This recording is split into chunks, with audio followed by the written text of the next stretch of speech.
Hola, buenas. Hoy vengo a hablarles de la historia del derecho en el mundo antiguo, específicamente en Roma.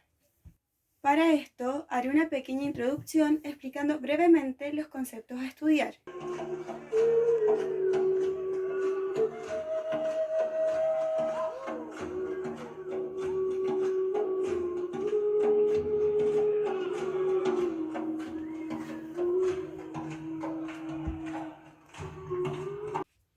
Vamos a comenzar definiendo el concepto de historia, la cual es la disciplina que se encarga de estudiar el pasado desde un punto de vista actual para así entender el presente.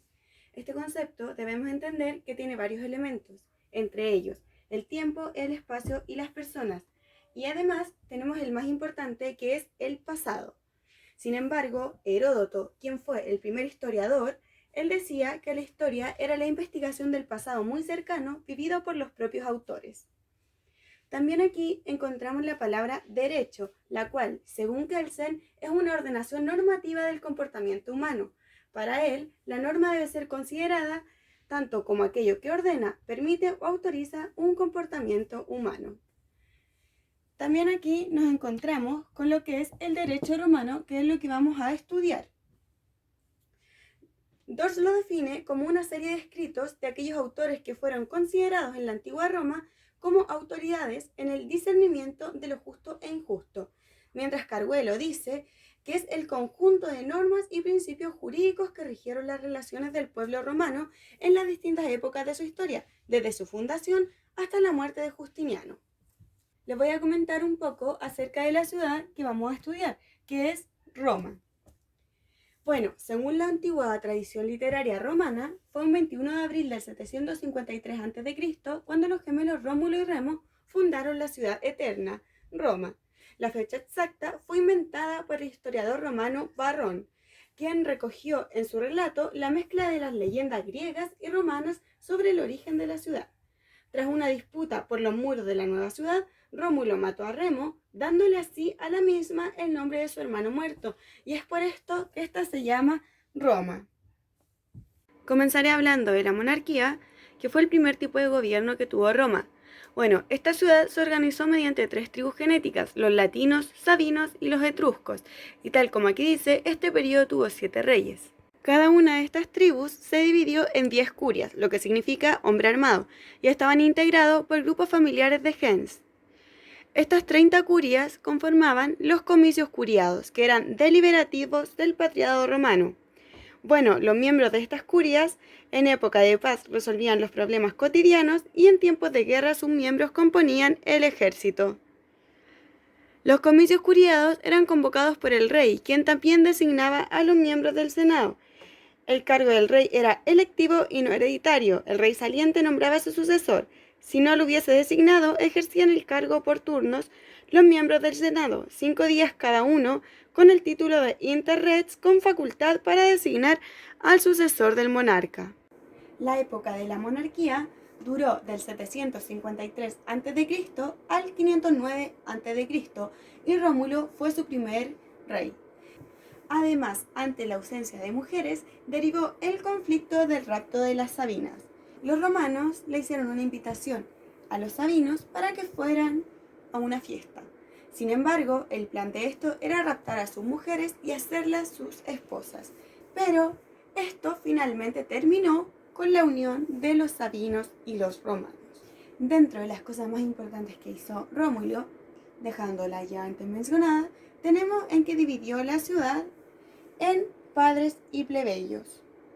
También en las 30 curias ya antes mencionadas, y él creó las legiones y el senado. Del reinado de Rómulo, de origen latino, vino un periodo de interregnum de 2 años. También tuvimos luego 3 reyes sabinos y 3 etruscos, siendo este último Tarquino el Soberbio. Este último se apoderó del poder limitando al Senado. Este fue expulsado del poder. Otro tipo de gobierno que tuvo Roma fue la República, que abarcó entre los años 509 y 27 a.C. En este periodo de gobierno se crearon las magistraturas. Aquí estaban los cónsules, los pretores, censores, cuestores, ediles curules, dictador y más adelante se añadieron los tribunos de la plebe. Las magistraturas eran electivas, siendo el magistrado quien nombraba a su sucesor. Estas eran gratuitas, o sea que no se les pagaba, por lo tanto, alguien adinerado debía asumir el cargo. También eran anuales y colegiadas, existiendo algunas excepciones. Un ejemplo de esto son los censores, que se escogían cada 5 años y duraban 18 meses.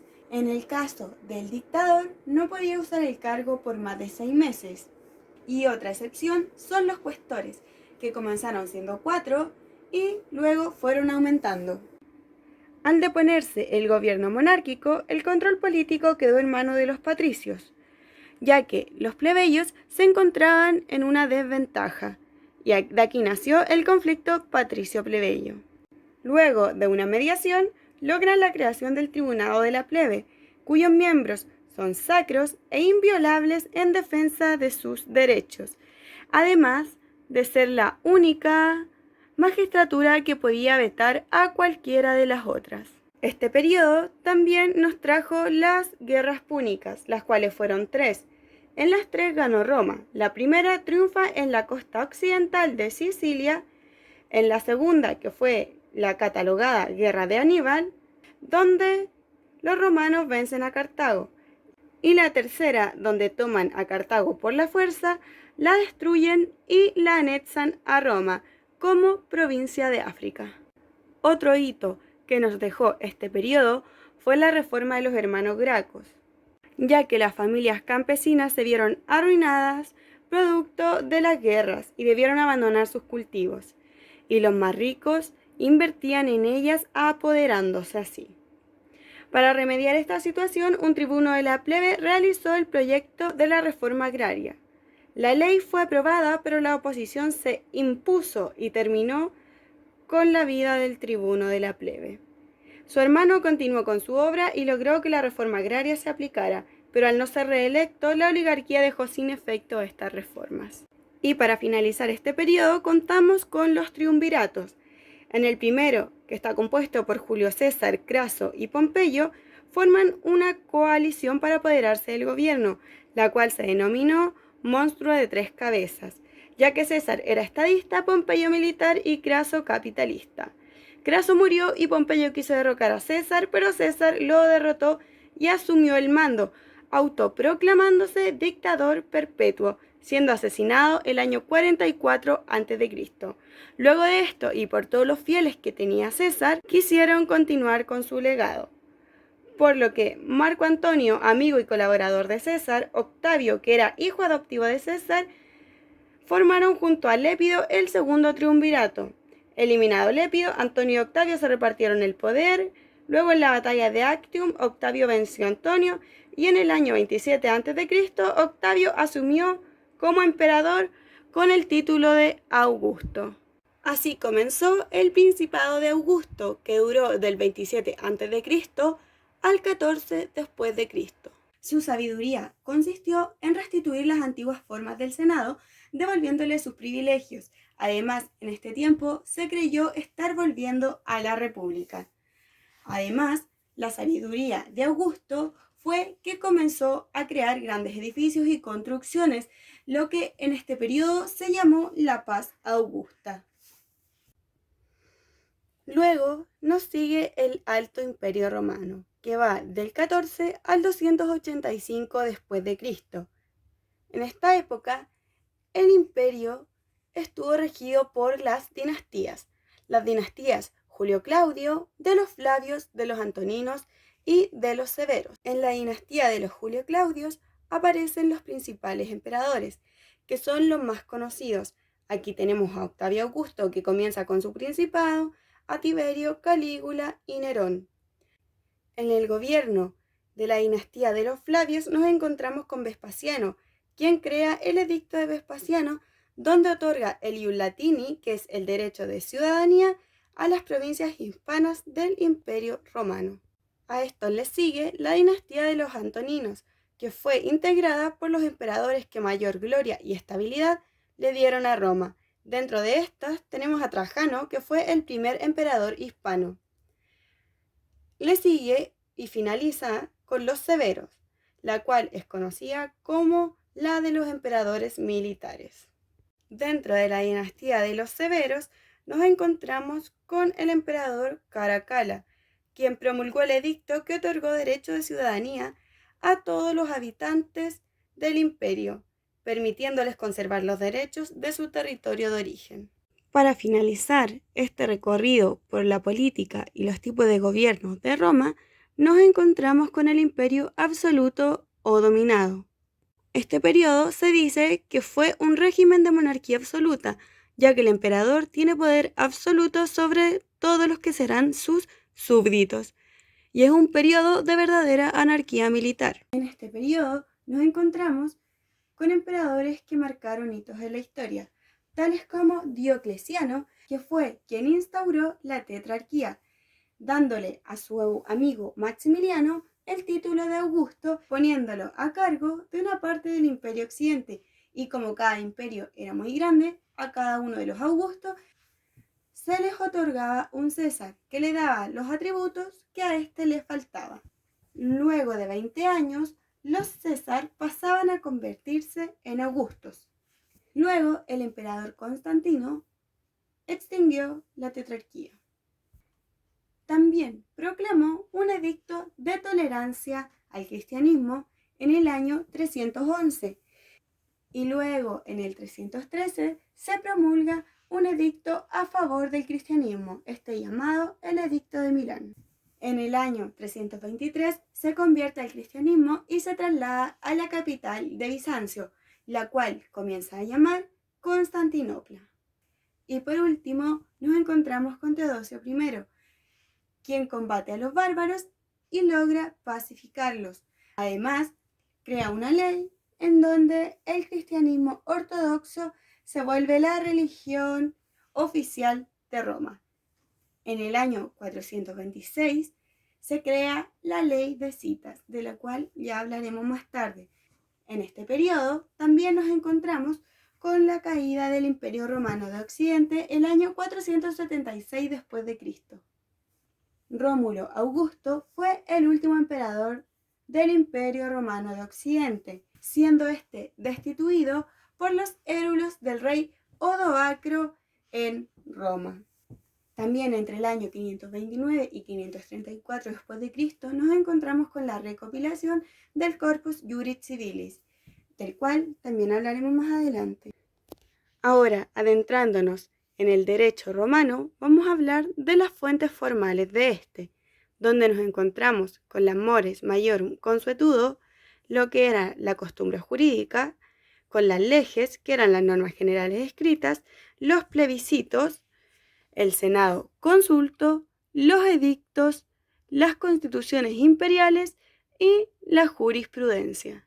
Las mores maiorum consuetudo eran una norma jurídica no escrita. Para tener validez debían tener una opinio iuris, que era una sanción jurídica.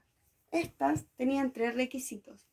Debían ser reiteradas en el tiempo, debía haber generalidad en sus prácticas y, como ya mencionamos, debía tener una opinio iuris. Además, respecto al derecho escrito, nos encontramos con 3 modalidades. La primera se llama cum lege, que significa que regula de la misma forma que la ley, por lo que pasa a ser derecho escrito. La segunda es sine lege, que significa que no hay una ley que la regule. Y contra lege, que significa que ni la ley escrita ni la costumbre priman sobre la otra, por lo que el juez debe ser quien tome la decisión final. Luego tenemos las leges, que eran las normas jurídicas generales escritas. Estas tenían una estructura muy particular. Primero estaba la praescriptio, que era la introducción e individualización de la ley. Luego la rogatio, que era el texto de la propuesta que debía incluir la sanción. Y por último tenemos la sanctio, que se escribía cómo se había aprobado la ley. Desde el punto de vista de la violación y las acciones de las normas, nos encontramos con las leyes de Ulpiano. Las leyes plum quam perfectae significa que la sanción consiste en la nulidad de los actos que se vulneran y que deben resarcir los daños ocasionados. Las perfectae produce únicamente el efecto de nulidad del acto. La minus quam perfectae no establece nulidad de los actos, pero sí sanciones y castigos sobre el infractor. Y las imperfectae no produce la nulidad del acto ni impone sanción al infractor. Son como simples normas de carácter moral. Luego nos encontramos con los plebiscitos, que eran prácticamente lo mismo que las leyes. Lo que las diferencia es que estas eran propuestas por los tribunos de la plebes y votadas en los comicios por tribus, no en los comicios culiados como era con las leyes. En primera instancia solo vinculaban a los plebeyos, pero luego con la Lex Valeria Horatia también comenzaron a vincular a los patricios, pero previa aprobación del Senado. Luego, en el 386 a.C., se crea la ley Hortensia, la cual iguala los plebiscitos y las leyes, por lo que más adelante sale la Lex Aequatio, que significa que termina el conflicto patricio-plebeyo, por lo que iguala a estos dos. También tenemos el Senado Consulto, que eran las normas jurídicas generales escritas, que eran aprobadas por el Senado a propuesta de alguno de sus miembros o de un magistrado. De esta existen dos periodos, el periodo antes de Augusto y el periodo después de Augusto. El antes de Augusto, el proyecto se podía discutir sin límite de tiempo, pudiendo ser hasta olvidado. Después de Augusto, se limitó a solo aprobar o rechazar. En caso de ser rechazado, debía presentarse en un comicio diferente. Después nos encontramos con los edictos, que eran los programas anuales de gobierno que creaban cada magistrado, donde debían plasmar su forma de gobierno, cómo administrar la justicia y las acciones que se van a conceder en su gobierno. Las acciones eran el mecanismo procesal por el que una persona debía exigir sus derechos. Antiguamente, el demandante era quien debía notificar al demandado, pudiéndolo llevar hasta a la fuerza a los tribunales. Existían 4 tipos de edictos. Primero, el edicto perpetuo, que debía ser respetado por todos los ciudadanos, incluyendo el magistrado que lo creó. Además, duraba todo su año de gobierno. No olvidemos que en Roma no todos eran ciudadanos. Los únicos que eran ciudadanos en Roma eran las personas sui iuris, que eran aquellos que eran libres de toda potestad y ejercían sus derechos por sí mismos. Y estos eran los pater familiae. Esto significa que solo los hombres podían ejercer el derecho. Y también no olvidemos que debían ser los hombres libres, ya que los esclavos no tenían un estatus de persona. Luego tenemos el edicto repentino, que era que se creaba una nueva acción para algún caso imprevisto, y este duraba todo lo que restaba del gobierno. El edicto traslaticio, que era que si el anterior edicto tiene pocas o ninguna modificación, se traspasaba al año siguiente con el próximo magistrado. Y el edicto nuevo, que es el caso totalmente contrario, donde si tiene muchas modificaciones o es cambiado por completo, se le llama de esta manera. En el año 130 después de Cristo se crea el edicto perpetuo de Salvo Juliano, quien estudió los principales edictos de la historia, y de esta manera se dejaron de crear más edictos. Otra de las fuentes formales que encontramos son las constituciones imperiales, que eran los diversos modos de creación de justicia.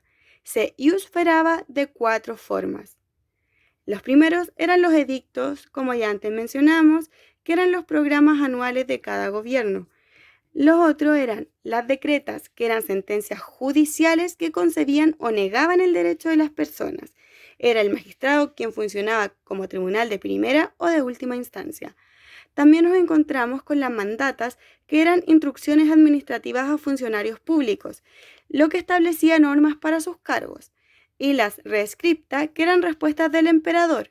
Si iban hacia un funcionario público, eran vinculantes y obligatorias, y si iban hacia un particular, no vinculaban, pues quedaba a su decisión si tomaba o no esta respuesta. Y por último, como fuente formal del derecho, nos encontramos con la jurisprudencia, que era el saber jurídico como fuente formal del derecho. Este era creado por los juristas.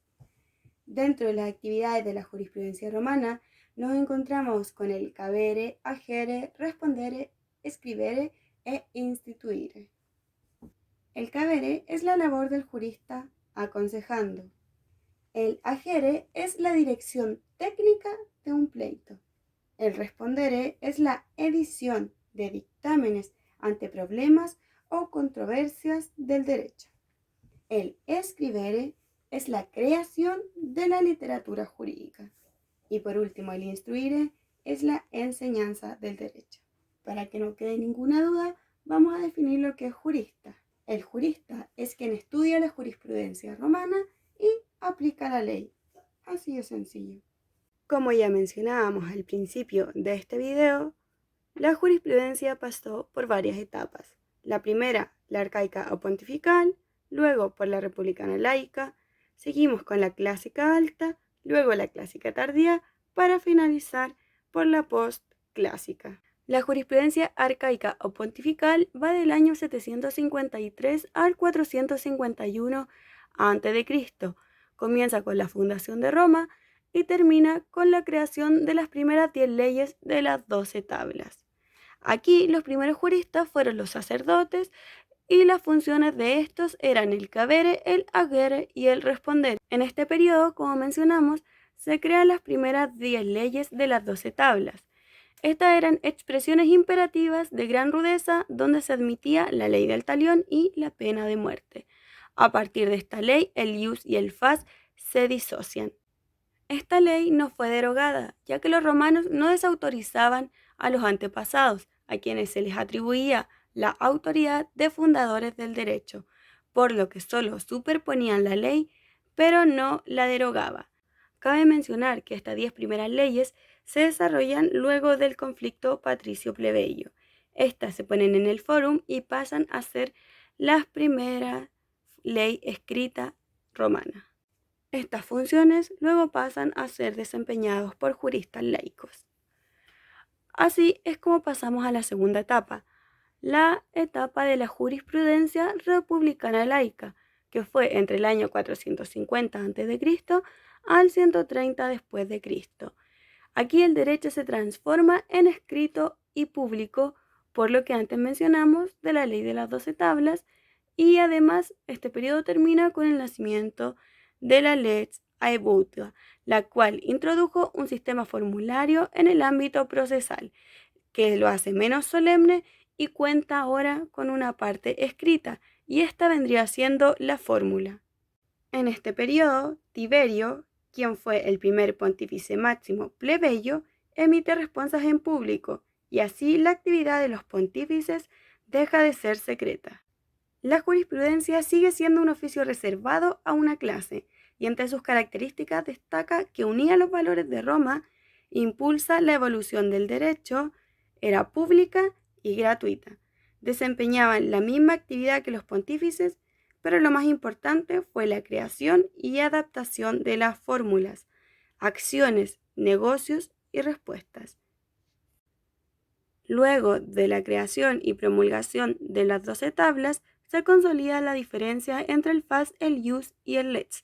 El fas era un acto conforme a la divinidad, el ius el derecho objetivo, el ordenamiento general, y el lex disposiciones reguladoras de una determinada materia. En esta época aumentan los textos jurídicos laicos que dan un orden a la materia. Por ejemplo, Quinto Mucio Escévola sintetizó el derecho civil en 18 libros, en el orden de herencia, personas, casos y obligaciones. Contamos con Aquileo Galo, a quien se le atribuye la acción del dolo. Y finalmente, Servio Sulpicio, que es el creador de la dialéctica jurídica y de la escuela serviana. Luego contamos con la etapa clásica alta, que va del 130 a.C. hasta el 130 después de Cristo. Aquí se distinguen los tipos de derechos, y esta finaliza con la vinculación de la jurisprudencia al poder imperial. Esta coincide con el máximo esplendor de la jurisprudencia en el gobierno del emperador Adriano. Surgen una serie de cambios y aumentan las fuentes formales del derecho. Aquí se distinguen los tipos de derecho público, además de distinguirse el derecho privado, que tiene relación con los bienes del pater. También aparecen las escuelas de juristas de sabinianos, que eran conservadores, y procurellanos, que eran más innovadores. Augusto crea la institución llamada Ius Publicae Respondendi ex Autoritate Principe, que plasma el carácter del derecho romano. Además, se crea la Ius Controversium, la cual le da a los jueces muchas opciones para resolver un caso, del 130 al 230 después de Cristo. Esta comienza con el Edicto Perpetuo de Salvo Juliano. Aquí comienza la decadencia de los juristas, ya que tienen menos aportes en el derecho, y comienzan a hacer síntesis de sus antecesores. También en este periodo se fortalecen las constituciones imperiales, desplazando el procedimiento per fórmulas. Los juristas tenían mayor interés en el derecho privado y sus obras son menos innovadores, y por primera vez la política se inmiscuye en el derecho. En esta época también muere el último de los juristas clásicos, en el 224 después de Cristo, que fue Ulpiano, y la jurisprudencia desaparece como fuente formal. Además, Ulpiano nos dejó sus leyes. Para finalizar con la etapa de la jurisprudencia, nos encontramos con la posclásica, que va del 230 al 530 después de Cristo, o también se dice que hasta el 565, que es donde ocurre la muerte de Justiniano. En esta época hubo una gran influencia de los emperadores romanos en materia jurídica: Diocleciano, Constantino y Justiniano, con las constituciones imperiales y el Corpus Iuris Civilis. El Corpus Iuris Civilis es también conocido como el Código Justiniano, y gracias a esta compilación se logró dar alcance universal al derecho romano. Se buscaba un sistema jurídico cercano al modelo clásico. Esta compilación fue posible gracias a la conservación clasista del derecho romano. Justiniano le dio fuerza legal a todas las partes que lo componen, formándolas como normas obligatorias para todos los ciudadanos romanos. En este periodo toma gran fuerza la costumbre como fuente autónoma y se desarrolló el derecho vulgar, sobre todo en Occidente. Y nos encontramos con que los emperadores ocupaban la costumbre a su favor. La decadencia de los juristas era evidente, y ante la recurrencia frecuente al libro de los 5 juristas más famosos, en algunos casos se llegaron a prohibir, por lo que se escogió a 5 juristas famosos y se creó la ley de citas, también llamada Tribunal de los Muertos. Esta fue creada por el emperador Teodosio II de Oriente y fue promulgada por Valentiniano III de Occidente. Con esta se hacía justicia a través de estos 5 juristas, que eran Gayo, Paulo, Modestino, Papiniano y Ulpiano, debiendo escoger la opinión de la mayoría para dar una solución a un conflicto.